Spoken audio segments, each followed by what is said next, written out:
Well, the anti-Trump campaign gaining steam, with some pledging millions to stop him. The GOP establishment even going so far as to having secret meetings, reportedly, in talks of plans to take him down. As some of the Republican candidates in favor of a brokered convention, others saying it would be a nightmare. There's some in Washington who are having fevered dreams of a brokered convention. I think that would be an absolute disaster, and we need to respect the will of the voters. The Republican Party has a great chance to embrace millions of people that it's never known before. Embrace these millions of people that now, for the first time ever, love the Republican Party. Talking unity there, both sides of the camp. So what happens in Florida and Ohio, and does anyone get enough delegates to avoid a brokered convention? Our political panel is back. Welcome Democratic pollster and strategist Jessica Tarlov and Republican strategist and former communications aide to the McCain presidential campaign, Boris Epshteyn. Thank you both for coming back. Thanks. Got a little heated in the first half hour, but we love it. We like it. We like those opinions. Yeah. I have more bad things to say about Donald Trump. Okay, we'd like to hear. So exciting. We disagree with a shocker. Well, let's first of all take a look at this graphic I think we could pull up. Talking about the brokered convention, you heard what some of the Republicans had to say. When voters were asked, specifically anti-Trump Republicans, how they feel about the brokered convention, 63% in support and 30% oppose it. Maybe not a big surprise since he's in the lead. Jessica? Go ahead. Yeah, go ahead. Oh, no, it isn't a surprise at all. I mean, as passionately as pro-Trump supporters are, anti-Trump supporters are also that passionate. I'm actually surprised that's not more. I am too, actually. If you're anti-Trump, you think it'd be 100%. No, but there is an argument for democracy here, right? And the way that it's supposed to work. And if there is supposed to be the voice of the people. It's supposed to be the voice of the people. And right now, the voice of the people, though it's not as high as it usually is to get a nominee across the finish line, are saying that they want Donald Trump.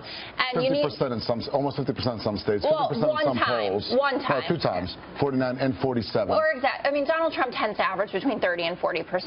Listen, he is the clear front runner. I think he has the most obvious path to the nomination. There are going to be a lot of people who are very happy about Trump being the nominee, and a lot are going to be very, very So now we're disagreeing about just how well Trump is doing, but he's obviously doing well. And the reason, well, I mean, I could go back change after Tuesday. It could, but it won't.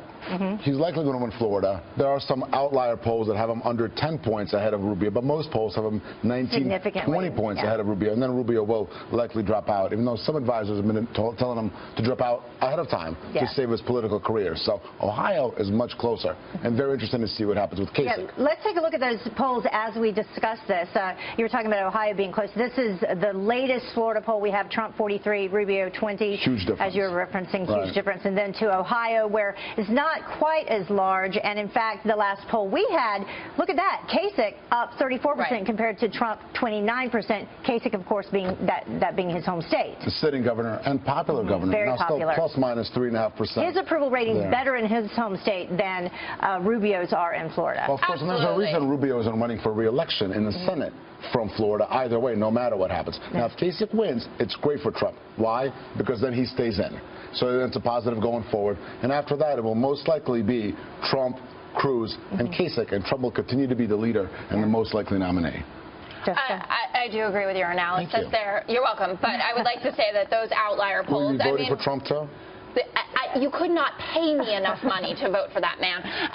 But what I will say is these couple of outlier polls that have Rubio only down single digits.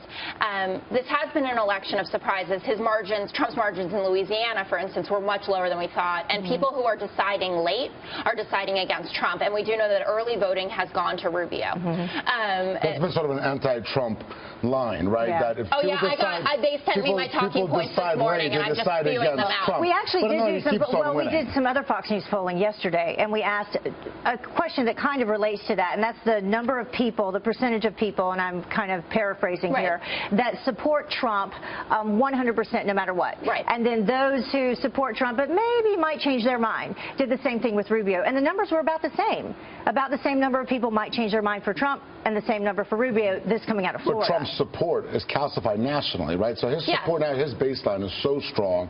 And let's not forget, it's not just Florida and Ohio. You're looking at North North Carolina, at Missouri, at Illinois, very good, very delegate-rich states where Trump is leading a lot. It's going to be a good day for Donald Trump. I do think that Rubio loses, but I think that Kasich could pull that out, and then he will stay in and continue to split this. And I know that the establishment forces, who maybe don't like Ted Cruz this much, that much, you know, he's anti-establishment. He's painted himself as an outsider, that's what's with insider, but it's the anything but Trump move. But the interesting thing looking at this as a Democrat is both of these two people lose to Hillary Clinton by, you know, upwards of 8 points. Well, Hillary Clinton might be losing to Bernie She's Sanders. having some problems too, but then that goes back to the voice of the people, and then they have to, you know, deal with the superdelegates where she's overwhelmingly ahead. Many of whom are lobbyists. Have been going against each other.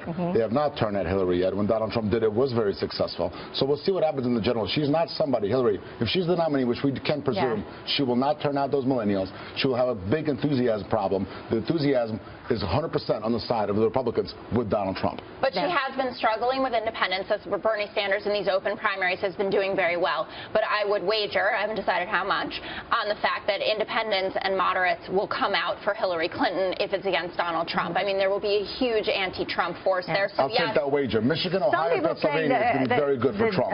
The opposite of that, some people saying. Well, thank you both so much. We love having you here in the morning. Boy, wake us up. I like it. Good stuff. Thanks.